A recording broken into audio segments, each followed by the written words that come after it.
The crochet home makeover nobody talks about.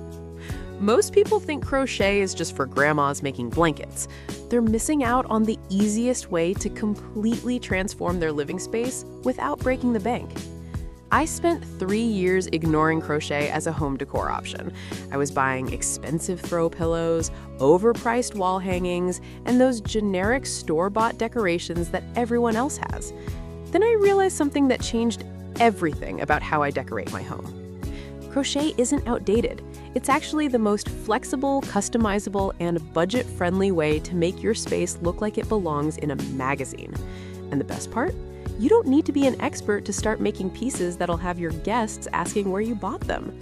Let me show you exactly how to use crochet to turn any room from boring to stunning.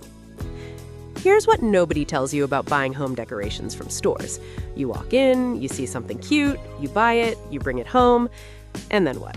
It doesn't quite fit your space, the colors are slightly off, it's too big or too small, and worst of all, your friend comes over 3 weeks later with the exact same piece.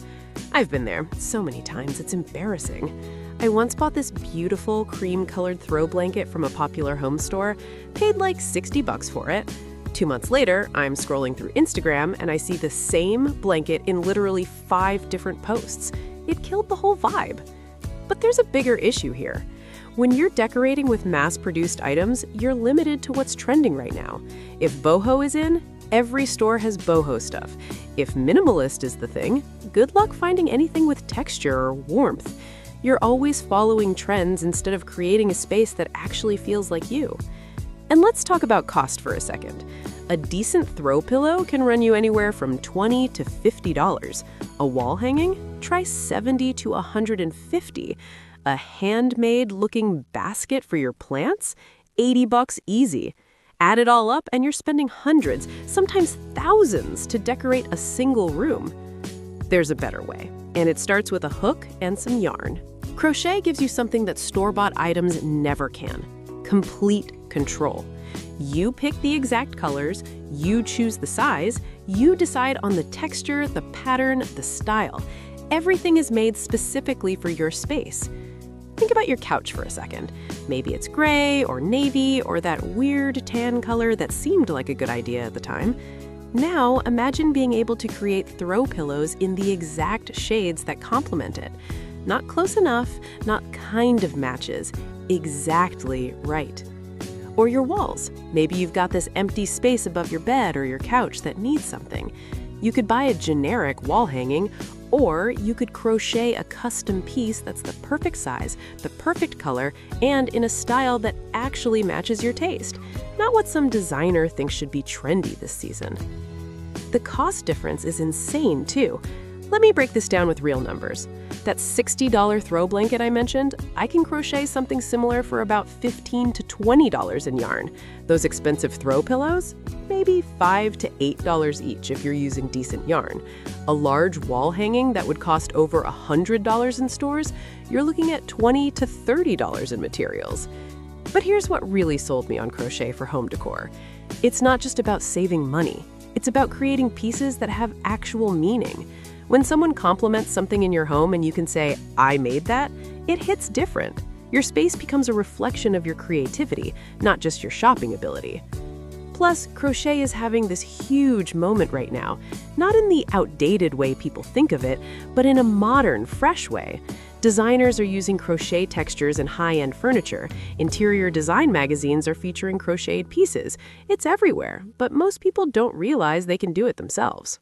Let me walk you through the easiest pieces to start with if you're new to decorating with crochet. These are the items that give you the biggest impact with the least amount of skill required. First up, throw pillows. This is where I tell everyone to begin. They're small enough that you won't get frustrated, but big enough to make a real difference in your space. You can make a simple granny square pillow in an afternoon. Just crochet 2 squares, sew them together, stuff them, and done. Put a few of these on your couch or bed and suddenly the whole room looks more put together. The trick with pillows is to play with texture. You don't need complicated patterns. A simple double crochet stitch creates this beautiful chunky texture that looks expensive. Mix different stitches across multiple pillows and you've got instant visual interest. Next, baskets. I cannot stress enough how useful crocheted baskets are. They're perfect for storing throw blankets, holding plants, organizing toys, keeping your yarn stash contained. Basically anything you need to hide but keep accessible. The beauty of crocheted baskets is that they're super forgiving. If your stitches aren't perfect, nobody can tell. The basket still holds its shape and looks intentional. Plus, you can make them in any size. Need a tiny one for your bathroom counter? Done. Want a huge one for all those extra blankets? You got it. Wall hangings are where things get really fun. This is your chance to create actual art for your walls. And before you think this sounds complicated, hear me out. A simple wall hanging can be as basic as crocheting a long rectangle and attaching it to a wooden dowel. That's it. Add some fringe at the bottom if you want to get fancy. The key is choosing colors that work with your space. If your room is full of neutrals, maybe add a pop of color with your wall hanging. If you've already got a lot going on, stick with creams and whites to balance things out. Table runners and playmats are massively underrated. A crocheted table runner instantly makes your dining area look more intentional. It's one of those pieces that makes people think you really care about your space. And playmats, same deal. They're practical, but they also tie your whole dining setup together. These pieces are also great because you can make them seasonal. Light, airy cotton table runners for summer, chunky, warm wool ones for winter. Switch them out and your whole dining room feels different. Plant hangers are perfect if you're into plants. Instead of putting your plants on every available surface, hang them up. Macrame-style crocheted plant hangers are really easy to make, and they add vertical interest to your space. Plus, it frees up your tables and shelves for other stuff. Blankets are the obvious one. Everyone thinks of blankets when they think of crochet. And yeah, they take longer than other projects, but there's something special about having a handmade blanket draped over your couch or at the foot of your bed. It's cozy, it's personal, and it's the kind of thing people remember about your space. This is where a lot of people mess up. They make something beautiful, but it doesn't fit their space because the colors are wrong. Let me save you from that mistake. Start by looking at what you already have. What colors are in your furniture, your walls, your curtains? Take a picture of your room and really study it. What colors are you seeing over and over? Now you've got 3 options. You can match those colors exactly, creating a cohesive look. You can choose complementary colors that work well together but add variety. Or you can go with a pop of contrast to make your crocheted pieces stand out. Matching is the safest route. If your room is mostly grays and whites, stick with grays and whites for your crocheted pieces. Everything will flow together naturally. This is what I do in my bedroom because I want it to feel calm and unified. Complementary colors are a bit more interesting. If you've got a lot of warm tones like browns and creams, add in some rust or mustard yellow. If you're working with cool tones like blues and grays, bring in some sage green or soft purple.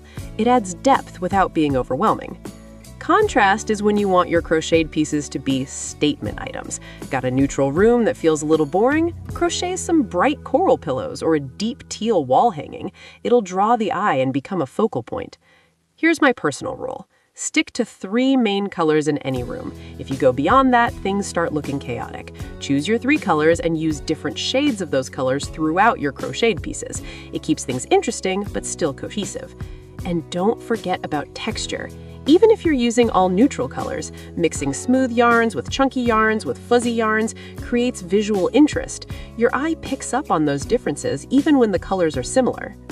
I'm going to tell you exactly what not to do because I've done all of these things and learned the hard way. Mistake number 1, making everything in the same stitch.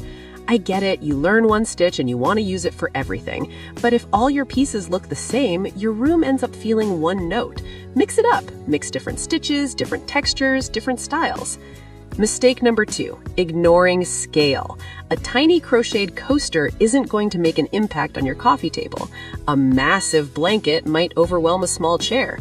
Think about the size of your space and your furniture when you're planning projects.